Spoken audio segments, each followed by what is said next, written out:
Hello friends. तो last episode में आप लोगों ने देखा था कैसे जो लूफी होता है वो एक सेलेस्टियल ड्रैगन के मुंह पे घूंसा मार देता है, जिसके बाद जहाँ पे वो लोग होते हैं वहाँ पे भगदड़ मच जाती है। और इसके बाद जो मरीन्स के ऑफिसर्स होते हैं वो लूफी लोग को चारों तरफ से घेर लेते हैं। फिर किड लॉ और लूफी मिलकर उनकी मार लगाते हैं और वहाँ से जो डुअल होता है वो लूफी को वहाँ से निकालने में कामयाब होता है। अब हम लोग वीडियो शुरू करते हैं। तो अब होता क्या है कि डुअल जो होता है वो लूफी लोगों को एक किनारे में छोड़ता है, कहाँ पे, साबोडी में ही, और वहाँ से चला जाता है। इसके बाद जो रेलिग होता है वो सबको लेकर शैकी के पास पहुंच जाता है। अब जो रेलिग होता है वो काफ़ी सारे बातें बताता है लूफी लोगों को। तो होता क्या है, रेलिग कहता है कि मैं जो हूँ रॉजर की शिप में वाइस कैप्टन था। ये सुन के भाई सबके होश उड़ जाते हैं कि भाई हम लोग देख रहे हैं किसका, गोल्डी रॉजर का राइट हैंड देख रहे हैं। इसके बाद होता क्या है, बहुत सारी बातें बताता है वैसे देखा जाए तो। अब बताता है वो कि जो गोल्डी रॉजर होते हैं जब उन्होंने ग्रैंड लाइन कॉन्कर करी थी उससे 4 साल पहले उनकी तबीयत खराब थी।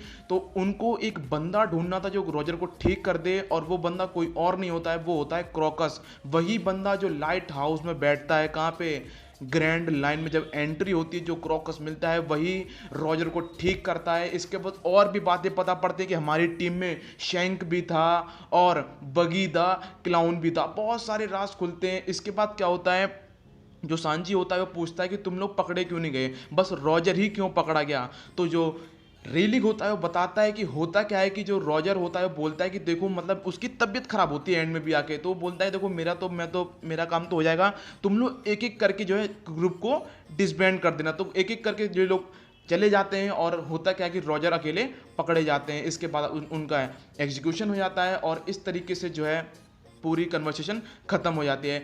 इसके बाद क्या होता है, जो निको रोबिन होती है वो पूछती है कि हम लोग जब स्काई आइलैंड गए थे तो वहाँ पे हमने पोनी ग्लिप देखी थी, तो आप लोगों ने वहाँ पे गोल्ड डी रॉजर लिखा था, वहाँ पे आपने पोनी ग्लिप कैसे लिखी थी। तो वो लोग बोलते हैं कि हम लोगों ने बस आवाज़ सुनी थी और लिख दिया। इसके बाद सिल्वर रिलीफ बाहर निकलता है, लूफी लोग भी बाहर निकलते हैं। तो सिल्वर रिलीफ बोलता है, कह रहा है मैं जा रहा हूँ तुम लोग की जो शिप है उसमें कोटिंग करने के लिए, लेकिन तुम लोग को 3 दिन सर्वाइव करना पड़ेगा क्योंकि कोटिंग करने में मुझे 3 दिन लगेंगे। तुम लोग जब तक जाके शॉपिंग वॉपिंग कर लो।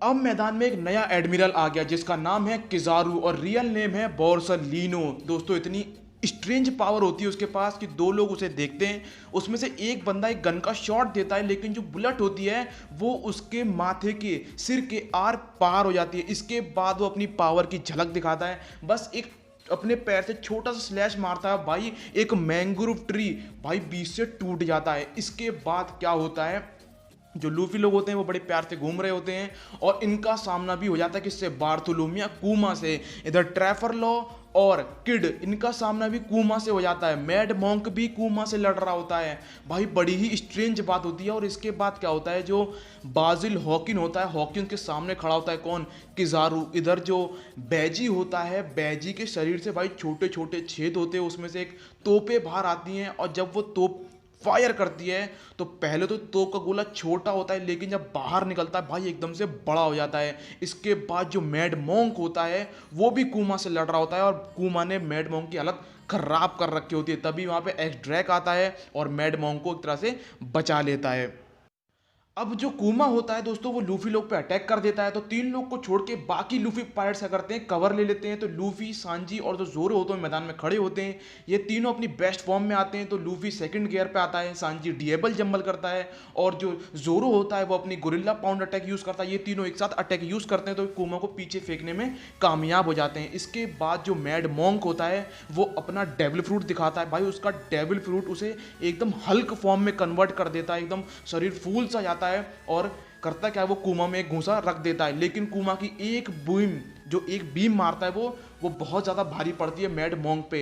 लेकिन मैड मॉन्क को बचाने के लिए जो एक्स ड्रैक होता है वो सामने आ जाता है और वो अब अपना डेविल फ्रूट दिखाता है। उसका डेविल फ्रूट एक Zoan type, ancient rare Zoan type devil fruit होता है और वो जोन फॉर्म होती है कौन सी, टी-रेक्स की। लेकिन वो भी जो कूमा की एक बीम होती है वो झेल नहीं पाता, फिर दोबारा अपनी ह्यूमन फॉर्म में आ जाता है। इधर जो हॉकिंस होता है, बाजिल हॉकिंस की हालत खराब कर रखी होती है, किसने, किज़ारू ने। तो किज़ारू की मदद करने के लिए जो आपो होता है वो अपना डेविल फ्रूट यूज़ करता है। उसका डेविल फ्रूट एक म्यूजिक टाइप होता है, लॉन्ग रेंज अटैक करता है। किज़ारू को पता भी नहीं पड़ता कब उसका हाथ जो है कट जाता है, आधी बॉडी कट जाती है, लेकिन वो एक Logia type devil fruit user है तो उसे घंटा फर्क नहीं पड़ता। और अब आपो जो है भागने की कोशिश करता है, लेकिन लाइट स्पीड से अटैक करता है किज़ारू, और उसके मुंह पे कब लात पड़ जाती है पता नहीं पड़ता। इसका ड्रेक के मुंह पे लात पड़ती है, उसे भी पता नहीं पड़ता, और लास्ट में हॉकिंस पे अटैक होता है। अब हॉकिंस की करो या मरो जिंदगी हो जाती है, उसका मरना तय होता है। लेकिन तभी किज़ारू के जो फ़ोन होता है उसमें कॉल आता है सेंतुमारू का, और बोलता है तुम कहाँ पे हो। कूमा ने किड और लो की हालत खराब कर रखी होती है, और जो बची कुची कसर होती है वो मरीन्स के ऑफिसर जो है वहां पे आके पूरी कर देते हैं। इधर क्या होता है, जो लूफी पायरेट्स होते हैं वो एक एक करके अपना अटैक करते हैं, जिसका रिजल्ट ये निकलता है कि लूफी लोग एक कूमा को हराने में कामयाब हो जाते हैं। लेकिन वहां पे अब एक और नया ओपोनेंट आ जाता है जिसका नाम है सेंतुमारू, और वो एक बार्थोलोमिया कूमा को भी लेके आता है। अब वो होता क्या है कि जो कूमा के रोबोट्स भी होते हैं, रियल कूमा कहीं और है, ये सब क्या है कूमा के रोबोट्स हैं। इधर जो सेंतुमारू होता है वो पहले किज़ारू को फोन कर देता है और बोलता है तुम किसे पकड़ना चाहोगे, किड, लॉ और लूफी को। इसके बाद क्या होता है, जो लूफी लोग होते हैं ये फैसला करते हैं कि हम तीन जो ग्रुप में डिवाइड हो जाएंगे, तो ये लोग तीन भागों में बंट जाते हैं। सेंतुमारू लूफी पे अटैक करता है, घूंसा मारता है, लेकिन एक अलग तरह का घूंसा, लूफी में घूंसा पड़ता भी नहीं है लेकिन वो पड़ता है। इधर जो जोरो होता है वो गलती से क्या करता है, जो बार्थोलोमिया कूमा की जो बीम होती है वो अपने जो लेफ्ट शोल्डर होता है उस पर खा लेता है। अब जो जोरो होता है वो एक तरह से जमीन पे गिर जाता है और बिल्कुल पैरालाइज हो जाता है, भागने की, उठने की, चलने की बिल्कुल ताकत नहीं होती है। और वहाँ पे किज़ारू आ जाता है और अपना अटैक जोरो पे करने वाला होता है।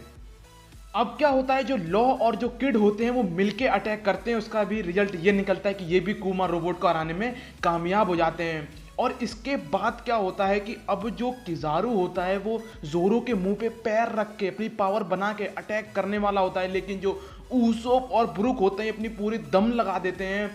वो अपनी स्वॉर्ड उसके अंदर डाल रहा होता है, वो अपने जो क्या बोलते हैं गुलेल से अटैक कर रहा होता है, लेकिन वो लोगिया टाइप है, उसे कोई फर्क ही नहीं पड़ता है। निको रोबिन अपनी पावर का यूज करती है, थोड़ी दूरी सही पर जोरो को वो खिसका खिसका के लाती है, लेकिन जो लाइट स्पीड है किज़ारू की उससे बचना बहुत ज़्यादा मुश्किल है। वो फिर दोबारा जोरो को पकड़ लेता है आके, और अब क्या होता है, अटैक पड़ने वाला होता है जोरो में, लेकिन सिल्वर रीलिंग वहां पे आ जाता है और जोरो की जान इस तरीके से बच जाती है।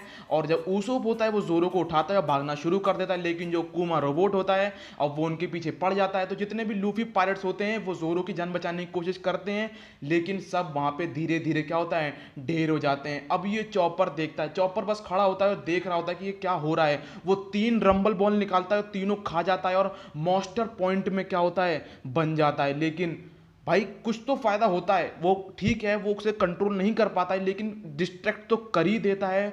और अब वहां पे रियल कूमा आ जाता है। रियल कूमा करता क्या है, अपना ग्लव्स उतारता है और जोरो को मैदान से गायब कर देता है। भाई दोस्तों एपिसोड यहीं पे खत्म होता है। दोस्तों मिलता हूँ नेक्स्ट वीडियो में, जब तक के लिए अपना ख्याल रखिए, कोरोना से सावधान, गुड बाय।